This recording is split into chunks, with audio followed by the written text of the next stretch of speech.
Começou há pouco o julgamento no Tribunal Superior Eleitoral da chapa Dilma Temer, que ganhou as eleições em 2014. É a primeira vez que o tribunal analisa um pedido de cassação de um presidente da República. O repórter Paulo Leite está lá e tem os detalhes. Boa noite, Paulo. Oi, Manuela, Pedro, boa noite a todos. Bom, o julgamento começou às 7h05, agora da noite. Já 5 minutos depois, o relator, ministro Herman Benjamin, assumiu a palavra. Ele está lendo, portanto, o relatório dele. Está fazendo um histórico, um resumo do processo até agora. Começou com a ação inicial, que é de outubro de 2014. Lembrou que essa ação passou por vários relatores. Ele é o quarto, teve adiamentos, teve testemunhas ouvidas. Bom, depois dessa fase, a leitura do relatório, o ministro passa a palavra para os advogados. São 3 advogados. O advogado do PSDB, que é o partido autor da ação, o advogado do presidente Temer e o advogado da ex-presidente Dilma. Depois disso, o Ministério Público se manifesta. Na sequência, a palavra volta para o relator, que vota, e os outros 6 ministros aqui do Tribunal Superior Eleitoral votam, então, na sequência. Há 4 sessões previstas para esse longo julgamento, que tem vários desdobramentos possíveis. Veja aí na reportagem quais são eles. Se um dos ministros do Tribunal Superior Eleitoral pedir vista, isto é, mais tempo para analisar o processo, ele fica sem previsão para ser concluído. Os ministros também podem decidir pela absolvição de Dilma e Temer. Se houver separação da chapa, pode acontecer a cassação de apenas um dos réus. Caso a maioria dos ministros decida pela cassação da chapa, a ex-presidente Dilma Rousseff se torna inelegível até 2022 e o presidente Michel Temer perde o mandato. Ele pode ou não ficar inelegível, dependendo do entendimento do tribunal. Se Temer sair da presidência, existem 2 cenários possíveis e a decisão cabe ao TSE. Seguir a Constituição, que determina que o presidente da Câmara dos Deputados assuma o posto e convoque eleições diretas em 30 dias. Ou seguir o Código Eleitoral, que estabelece a realização de eleições diretas, se a presidência da República ficar vaga antes do último semestre do mandato. Bom, mesmo que a decisão seja pela cassação da chapa Dilma Temer, o presidente Temer deve ficar no cargo porque cabe recurso. Ele pode recorrer aqui mesmo ao Tribunal Superior Eleitoral e depois ao Supremo Tribunal Federal. Seria só com o fim desses recursos, se a decisão for pela cassação, que ele sairia, portanto. Bom, agora eu vou chamar a repórter Yara Balduino, que está no Congresso Nacional e acompanha a movimentação por lá. Oi, Yara.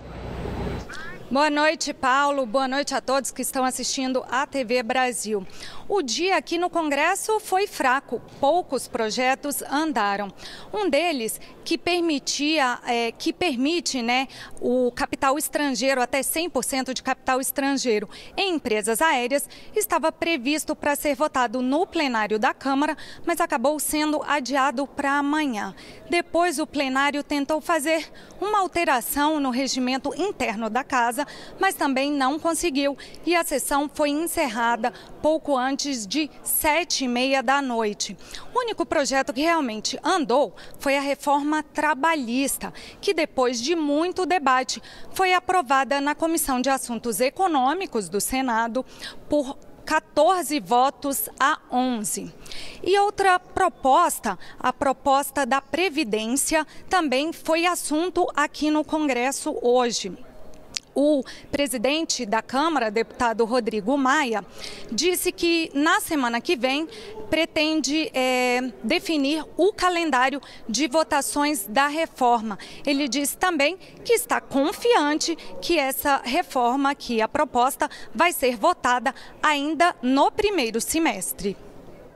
Para que a gente volte a ter emprego, para que a gente recupere, né, a renda do brasileiro, para que a gente tenha uma taxa de juros menor, abaixo de 2 dígitos, a gente precisa, de forma radical, da reforma da Previdência. A gente não pode fugir daquilo que a gente acredita. É muito mais fácil falar que há um caminho sem a reforma da Previdência, já que é um tema tão polêmico. Mas eu não conheço um caminho que não seja primeiro organizar a nossa casa para que depois a gente possa avançar. E agora a gente vai até o Palácio do Planalto, onde está a repórter Soane Guerreiro, que conta como foi o dia do presidente Michel Temer. Boa noite, Soane. Boa noite, Yara. Boa noite a todos. Hoje o presidente Michel Temer teve uma agenda normal.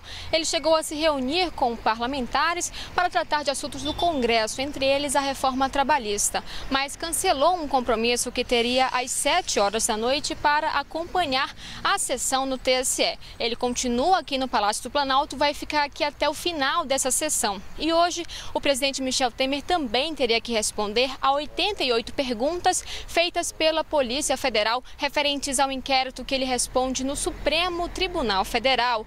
A PF questiona a relação que ele teria com o ex-deputado preso, Rodrigo Rocha Loures, e também com o dono da JBS, Joesley Batista.